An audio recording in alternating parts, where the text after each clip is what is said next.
Hi guys, welcome back to the channel. Today we are giving you a tour of the Norman Manley International Airport and we are going to talk about the Vernamfield Airport. Now the government has a plan to build an airport or a Aerotropolis in Vernamfield in Clarendon. But I noticed recently you hear about the construction of the Negril International Airport, the Port Antonio Airport, the expansion of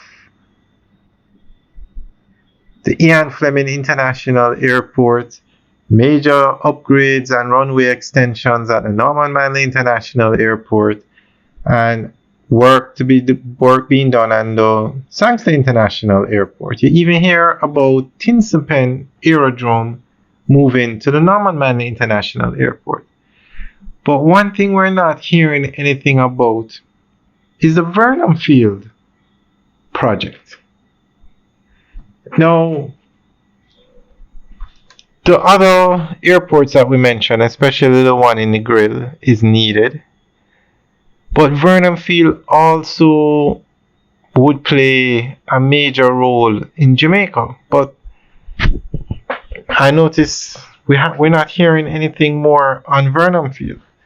So today we're going to go through an article that gives more information on what they have planned for the Vernamfield Airport.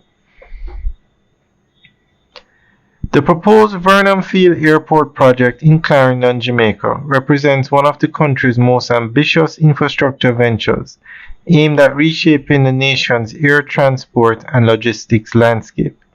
Located on the site of the former World War II era Vernam Air Base, this strategic location offers over 4,000 acres of largely unused flatland, making it a prime candidate for the creation of a modern Aerotropolis. And just to take a break from the essay or from the article. Nowhere else in Jamaica can we find 4,000 acres to build an airport. The Norman Manley International Airport does not have that space. The largest airport in Jamaica, the third busiest airport in the Caribbean, the Sangster International Airport, does not have 4,000 acres. The Ian Fleming, I think you could combine all the airports and aerodromes in Jamaica and you wouldn't get close to 4,000 acres. So Vernamfield is ideally located for this project. And it operated as an airport before. It was a base for the US government. So, okay, we'll continue with the article. Vernamfield was once a US military airfield during World War II, used as a training base for bomber pilots. Following its closure in the late 1940s, the area remained underutilized except for some agricultural activities and occasional motorsports.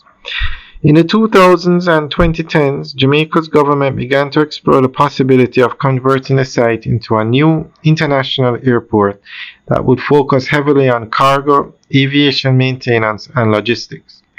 The site's central location, positioned roughly midway between Kingston and Mandeville, offers excellent access to both major highways and rail routes. Its vast land area also allows for long runways capable of accommodating large aircraft as well as significant room for future expansion. The Vernamfield development is not envisioned as just an airport. It is part of a broader Aerotropolis concept. The project led by the Airports Authority of Jamaica includes construction of an international cargo airport to ease pressure on Kingston's Norman Manley International Airport, establishment of maintenance, repair, and overall facilities for aircraft, potentially positioning Jamaica as a regional hub for aircraft servicing. Development of an aviation training center, including pilot, drone, and air traffic control training. creation of a logistics and light manufacturing zone to attract global companies, future integration with housing, commercial areas, and potentially a special economic zone. The project was designed to roll out in multiple phases. Early work began in 2018 with land clearing, fencing, and preliminary runway rehabilitation. Approximately 170 acres were targeted for the first phase, which focused on re-establishing a basic aerodrome to support general aviation activities such as training, crop dusting, and drone testing. The broader vision called for a US $2.5 to US $3 billion investment, with strong interest reported from both Chinese and European private investors. The government adopted a public-private partnership approach to fund the project. The Vernamfield project has received support from multiple Jamaican administrations. Prime Minister Andrew Holness reaffirmed the government's commitment to the site as Jamaica's fourth international airport, with a focus on cargo and technical aviation services.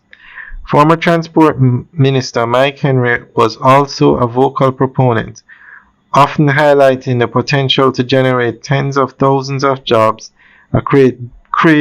attract billions in investment, and create a new economic center for Clarendon. The government has envisioned Vernamfield as a crucial component of Jamaica's long-term economic strategy, reducing dependence on traditional tourism, expanding the logistics sector, and capitalizing on Jamaica's geographic position as a gateway between the Americas. Alright guys, that's the end of the update article. And just to clarify, the phase 1 of the project has not started yet. No construction has taken place out by Vernamfield. The original runway is there from when it was an airbase, but to date the project hasn't started. Alright guys, let us know what you think. Leave your comments in the section below. Alright guys, have a good day.